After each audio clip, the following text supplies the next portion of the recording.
My name is Jonathan Goins. I'm actually a former teacher in the school district for a few years before coming to school here at Penn, and I'm currently studying community and economic development in the planning school, and also pursuing a degree, master's in social work in the School of Social Policy and Practice as well. Hi, everyone. My name is Cliver Korgaila, and I'm also studying city and regional planning at the School of Design here, and this is my first year. Along with Shiva and Jonathan, I'm in School of Design. My name is Brooke Vichorik. I'm studying city planning, and I'm doing community economic development and public-private partnerships. And I also work for a nonprofit in North Philadelphia that does youth program development. Good afternoon, everyone. My name is Ruoyun Wang, and I'm from China. I'm a first-year MPA student at the Phelps Institute of Government. Hi, and my name's Sarah Simon. I'm an undergraduate in the School of Arts and Sciences, studying philosophy, politics, and economics. Okay. So imagine this. Chris, a typical 18-year-old living in North Philadelphia, has worked very hard to become the first member of his family to apply to and get accepted into college. He's persevered through the SAT. He's kept his grades up. He's even paid the hefty tuition deposit to attend his school of choice. And as Chris walks across the stage on graduation day, he and his family are very proud of his accomplishments, but they're also a little uncertain of what lies ahead. So in June, Chris starts receiving mail from his university of choice, including a letter that gives him directions on how to sign onto the university's online portal. But like a lot of introductory mail, it's very boring and full of technical or legal language. So in a crunch for time, Chris puts aside the letter and says, "I'll get to it later when I can get to the library to access some resources that I need." But that letter's just the beginning. Soon, Chris starts to receive a flood of information about tuition and health insurance and housing. His visits to the library to complete these tasks and ask for resources become less frequent as his part-time job requires more attention. Over time, Chris becomes overwhelmed and uncertain at the prospect of attending college. Instead of completing the paperwork, he begins to ignore the mail. And then suddenly it's September, and Chris finds himself working full-time at what was supposed to be just a brief summer gig. In spite of his hard work and aspirations, Chris does not end up matriculating that fall. Now, while Chris's story might just seem like an isolated incident, thousands of low-income first-generation high school graduates share his experience. Among the 6,300 students in the school district of Philadelphia's graduating class, about 44% were admitted to college. However, only 75% of those students actually ended up matriculating.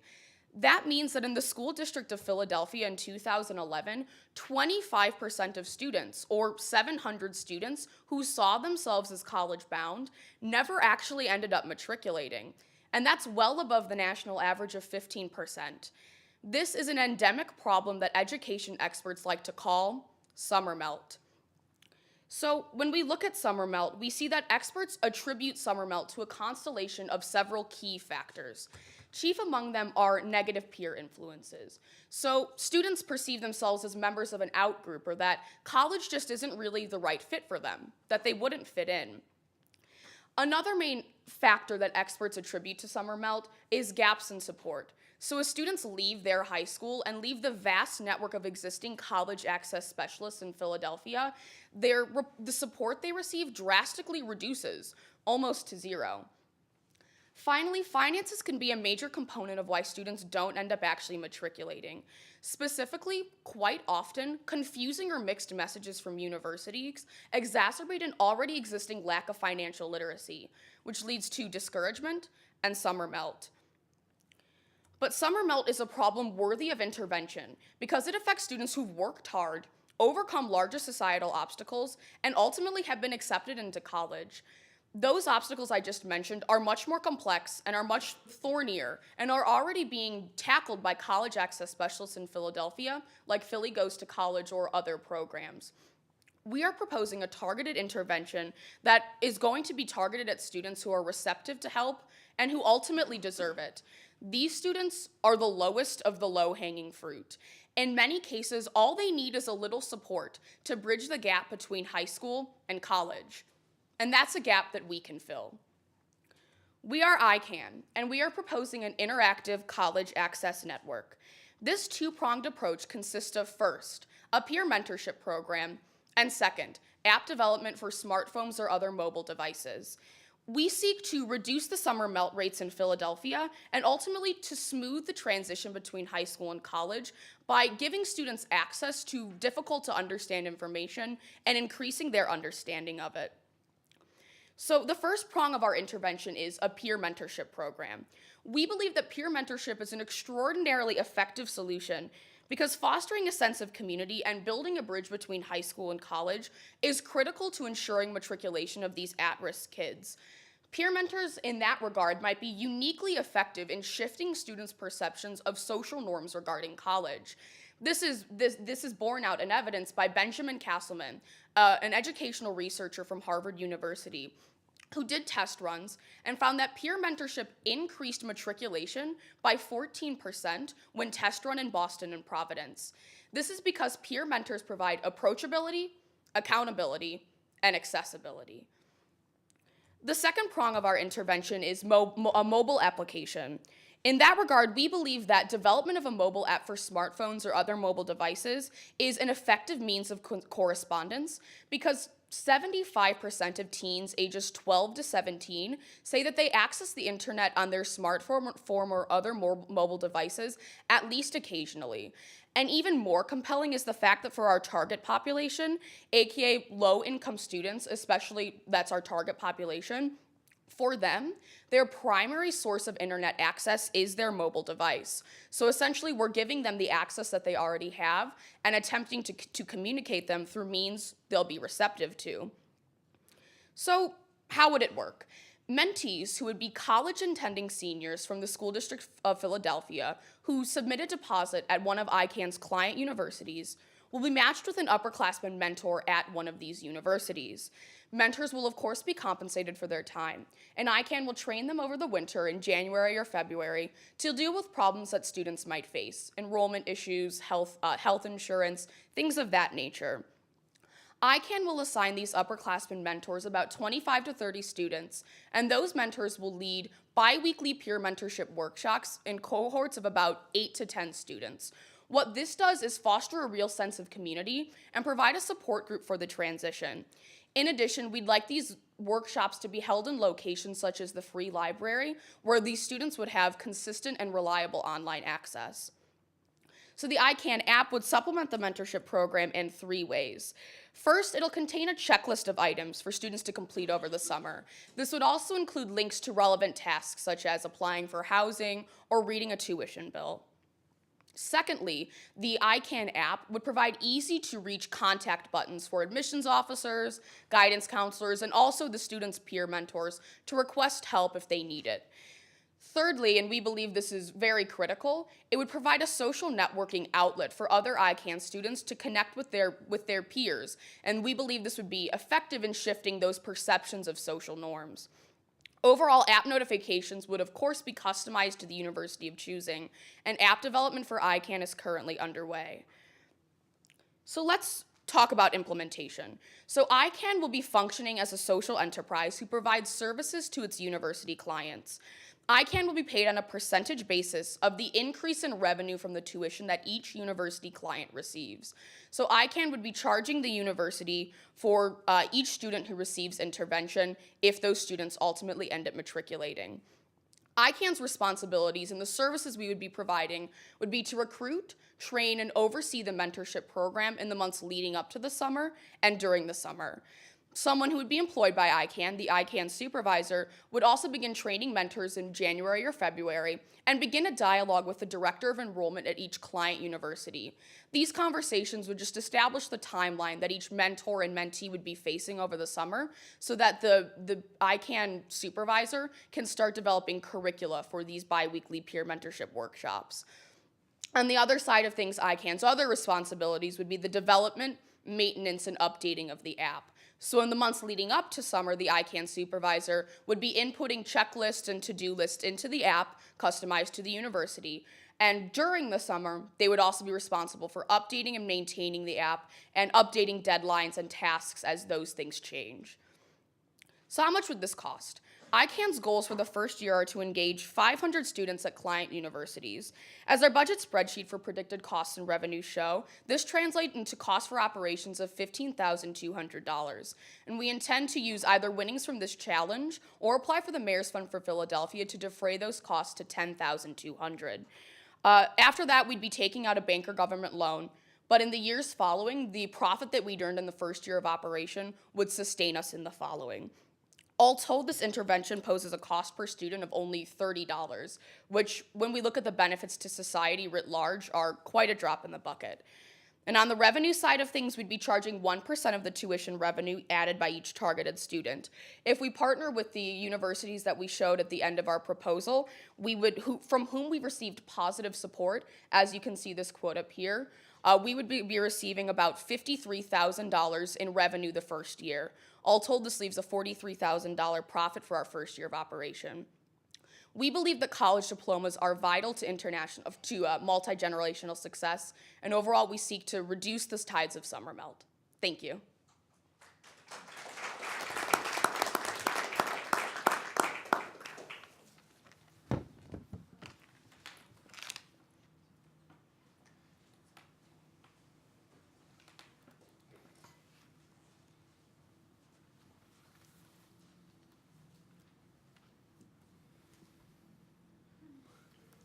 Is it our turn for questions?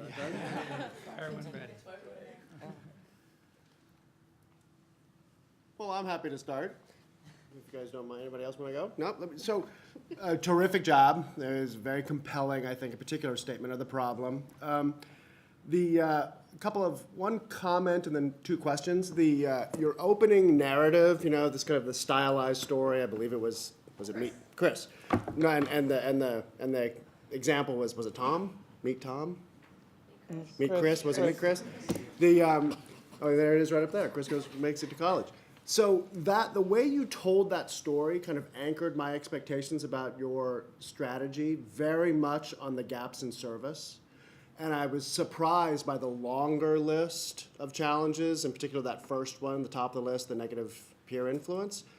And then there seemed to be less attention to both that and then many of the other things in the rest of the actual proposal itself, which were focused in a way that I think is compelling about the gaps in the service. And a lot of both the peer mentoring and then some of the smartphone app interventions are all about trying to help deal with that complexity of all the incoming mail and so on, right? So that was just one kind of comment about that.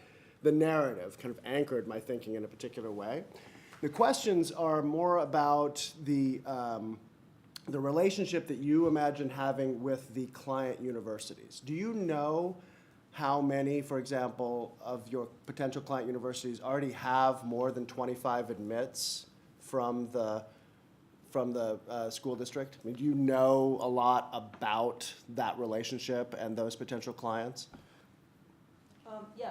We do have some initial data on the percentages of students from the school district the percentage of, I said on the server. I'm sorry, we do know quite a bit, or at least somewhat about the universities that students tend to go to from the school district. And a lot of this has been through research reports. And so the universities that we are targeting do have a considerable amount of students. Some include Temple and the Community College of Philadelphia, who do have a lot of students from the school district, well over 25. I know this community college is in the hundreds. And so a lot of our proposal is contingent on these relationships and commitments that we get through these clients. And so do you imagine, just to follow up on that, do you imagine charging, 1% of tuition seems a little high, right? But I wasn't clear exactly whether that is on all of the admits from the school district or on some kind of retrospective estimate of what their university-specific melt rate is. So we actually do not know the melt rate per university at this point. And that's something we have been asking the universities. And so our estimates for the 1% it's an estimate, and we are flexible with that. And the way we've calculated our budget is based on the percentage of students from each university that account for the whole member. And there's one other point I wanted to make. We do want to provide services for all of the students who would, be part of the program that graduate from Philadelphia School District. And the reason why we're not able to specifically target students that fall suspect to the MELT is because it's after the fact. And there are a multitude of risk factors that researchers identified, but it's really hard for us to guess which students are going to make it. And because we are providing a service that the universities will benefit from for all students, we think it's reasonable to charge per student, for every student. We also, just to add on that, we think of it as a really stronger orientation process for the student. Another reason why we want to include all of the students, or charge for all the students, how we justify that, is we want to change the college-going culture in Philadelphia and really get a network bridge between the universities and the school district. And those low-income families, that they have the support networks that they can continue to build, so that cornerstone of why MELT happens, of the social influences, can really be decreased. So one of the things that I did prior to coming to Knight Foundation was running the school district's Office of College and Career Awareness. Summer MELT is absolutely real. You've identified a great problem, and one that we dealt with at the time by having counselors work during the summer in a regional office. So one, I wanted to know if you knew whether or not that was still in place at the district. Two, I wanted to know, how will you find the students? Will the universities identify the students for you? Because I have to imagine the school district will run into some issues in identifying the students for you. So I will answer your second question first. So you're asking how we are going to identify our students, which you mean our mentees.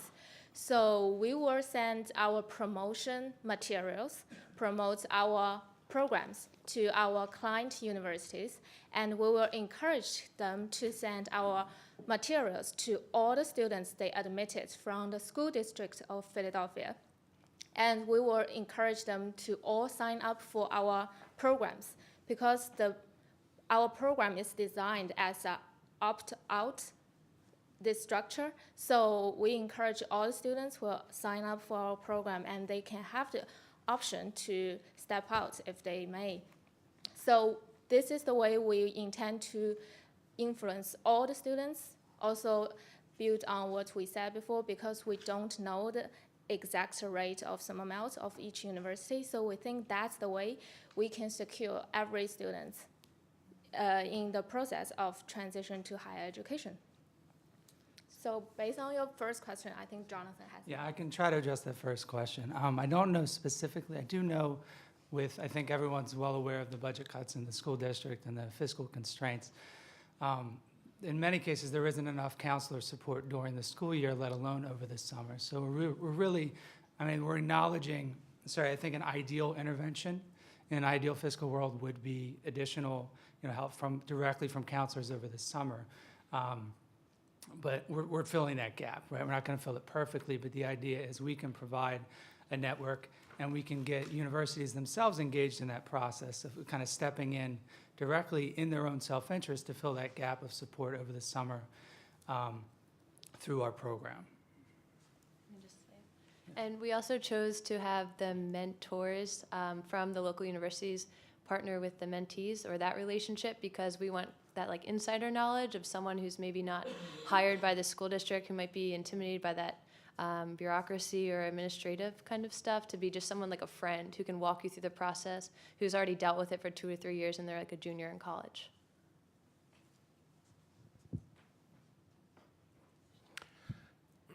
Any place in the country that this has been done? You have any place that you have seen that this has been done? There isn't any city in the nation who's done the combination of both app development and a peer mentorship program, but I alluded to Benjamin Castleman, who's an educational researcher at the Graduate School of Education at Harvard, and he's actually done studies about peer mentorship and about app development in 2 different studies. I mentioned the statistic, but I think it bears repeating. In his peer mentorship study, which was a test run in Boston and Providence, he found that peer mentors increased matriculation by 14%, especially when we look at the number of students we're targeting and the number of students who are susceptible to summer melt from the SDP. We think it's a sizable percentage of the 70%. Of the 700 students. To say if 14% more were to go, that'd be about, I believe it's about 130 students, which, increase in lifetime earnings potential is a substantive benefit to the student and to the society of Philadelphia.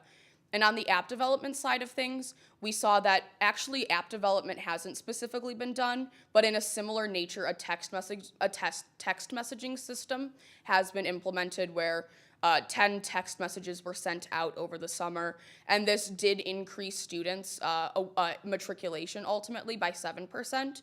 We think that the fusion of the two will be especially effective, given that peer mentorship alone is beneficial, and text messaging and app development alone is beneficial, but the two together allows for constant contact and constant accountability over the summer. In terms of a budget, I don't see have you laid out kind of a budget? I want to say, yeah, we actually have an appendix slide here of our predicted budget. It might be a little difficult to read, but On page 18. sure. And it's also, I think, the second to the last page or third to last page of our proposal, if you have that in front of us. So, we laid out on the left-hand side, we have the costs for iCan, for, the costs on our side of things. And on the right-hand side, we have our projected revenues from the university. Thank you. I enjoyed the presentation. I thought it was compelling. I thought you did a great job of identifying the problem. I was not all that aware of summer melt, so it was good for me. I'm sure Heather's an expert in that. But listening to have it defined the way you did and building a sense of urgency, which I think is really important around the issue, I thought you did that really well. I might have wanted to hear from more than just one of you. Sarah did a great job, but I thought you're all really good and articulate, and maybe hearing all of you during the presentation, or at least a few more of you may have made sense. I like the way that you're going to pay for this with the increased tuition. I thought that was very clever. I love the use of technology. You guys are exactly right about how many of our young people are onboarding onto the internet primarily because of the digital divide through that. I always say sneakers and smartphones. Our kids figure out how to pay for sneakers and smartphones. They won't have a laptop at home, but they've got that mobile device, and we've done a big part in the city of having a mobile strategy for that reason, because I think you guys are right on. That's how they're talking to each other. That's how they're talking to their government. That's how they're reaching the internet. The one thing where I thought you really were missing something was around and this is hard. This is really difficult. So it's not a huge criticism, is being able to prove success and how you measure the progress and making the exact link between your program and the fact that they matriculated. I think that's going to be hard, right? I think the schools are going to hold you to a very high standard, and you'll be able to show that you're making a difference. And and you mentioned the study up at in Boston, but I think if I was a school, I'd be pushing back on how do I know specifically that it's your program that is actually making that tuition increase, because we've got programs too, and so does the school district.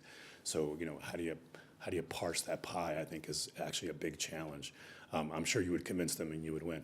As to the Mayor's Fund, I'm the treasurer of the Mayor's Fund. So this is a good start for you guys.